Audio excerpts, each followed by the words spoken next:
అడవిలో చిన్నమొదలతో చిన్నతో కూర్చోండి, మాట్లాడమంటే మాట్లాడండి, స్టోరీ శ్రద్ధగా వినండి. ఇంకా చాలా స్టోరీలు ఉన్నాయి. ఈరోజు కొద్ది సమయం ఎంతవరకు వీలవుతుందో అంతవరకు ఇస్తున్నాను, కానీ ఇది చాలు మీ జీవితాన్ని మీరు మార్చుకోవడానికి.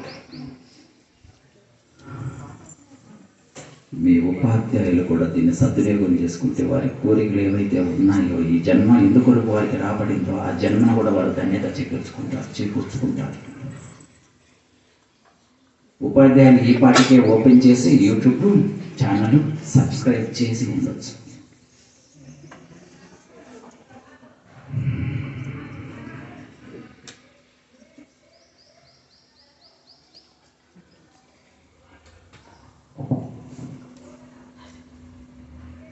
అడవిలో లేడీ, దాని పొట్ట పెద్దగా ఉంది. చూస్తూ ఉండగానే చిన్న లేడీ పిల్లకు జన్మనిచ్చింది. అప్పుడే పుట్టిన బిడ్డని ఆ తల్లి కాలితో గట్టిగా తన్నింది. సైంటిస్ట్ చూస్తున్నాడు, ఎందుకు ఇలా చేస్తుంది?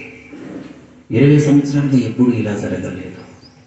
ఎందుకు తంతున్నది? దానికి అర్థం కాలేదు. భూమి మీద పడ్డప్పుడే దానికి దెబ్బ తగిలింది. అంతకంటే గట్టిగా నొప్పి అవుతుంది. దానికి ఏం తెలియట్లేదు. మళ్ళీ తన్నింది, మళ్ళీ తంతూనే ఉంది. దానికి ఏం చేయాలో అర్థం కాలేదు. లేచి నిలబడింది. నిలబడగానే తల్లి పరిగెట్టింది. తల్లి వెనకాలే ఈ చిన్న లేడి పిల్ల పరిగెత్తింది. పొదల చాటు నుంచి ఒక పెద్ద పులి పరిగెత్తుకుంటూ వచ్చింది. అవి పరిగెడుతుంటే వెనకాల పులి పరిగెట్టింది. పులికి దొరకకుండా తల్లితో పాటు పరిగెత్తి బతికిపోయింది ఆ చిన్న లేడి పిల్ల. అప్పుడు అర్థమైంది ఆ శాస్త్రవేత్తకి, ఆ తల్లి తన అప్పుడే పుట్టిన బిడ్డని ఎందుకు తన్నిందా? మీకు అర్థమైందా? ఏమర్థమైంది? ప్రేమతో తన్నిందా, కోపంతో తన్నిందా?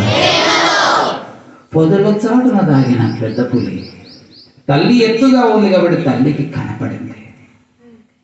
పురులకి ఇష్టం అప్పుడే పుట్టిన లేడీ పిల్ల మాంసం.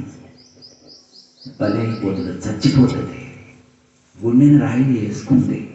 అప్పుడే పుట్టింది, దెబ్బకు తట్టుకోలేదని తెలుసు. కానీ లేస్తే పరిగెట్టగలుగుతుంది, పరిగెట్టగలిగితే బ్రతుకుతుంది. ఆ తల్లికి బాధే తనడం, కానీ మనసుని గట్టి చేసుకుని తన్నండి. ప్రేమతోనా, కోపంతోనా? చెప్పండి. మీ ఉపాధ్యాయులు ఎలా ఉండాలి? ఆ తల్లిలాగానే ఉండాలా? చెప్పండి, గట్టి చెప్పండి. మీ ఉపాధ్యాయుల వయసు ఎక్కువ, వారికి అనుభవం ఎక్కువ.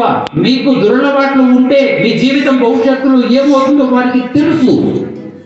ఆ అలవాట్లు మీరు మార్చుకోవడానికి వారు మంచి మాటలు అనేకం చెబుతారు. మంచి మాటలతో వినకపోతే తిడతారు, అవసరమైతే కొడతారు కూడా. ప్రేమతోనా, కోపంతోనా? గట్టిగా చెప్పండి, అందరు చెప్పండి. ఇంకొకసారి 2 చేతులు జోడించండి. చిన్న ముద్ర అలాగే ఉంచి జోడించండి. ఓ ప్రియమైన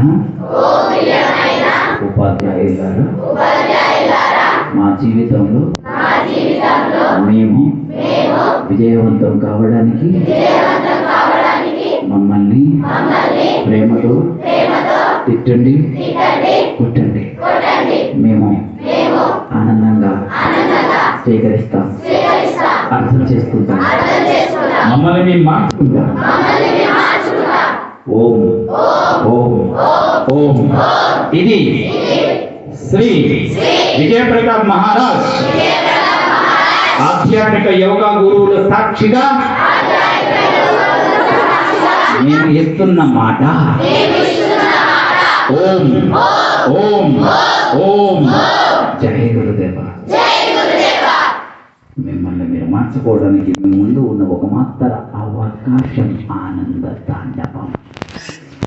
మనసులో ఉన్న గజిబిజి, గందరగోళం, ఏవైతే పరిస్థితి లోపల ఉందో, మనసులో ఉందో, ఆలోచన రూపంలో ఉందో, అది ఆవిరైపోతుంది. ఎప్పుడైతే అవి ఆవిరైపోతే మీ మనసు ప్రశాంతం అవుతుంది. ప్రశాంతంగా మనసు ఉన్న వాళ్ళు ఉపాధ్యాయుల పట్ల అగౌరవంగా మాట్లాడరు, ఉపాధ్యాయులను కామెంట్ చేయరు, ఇంకా తోటి పిల్లలతో కూడా అల్లరి చేయరు, గొడవ పడరు. ఆనంద తాండవం అంటే మొత్తం శరీరం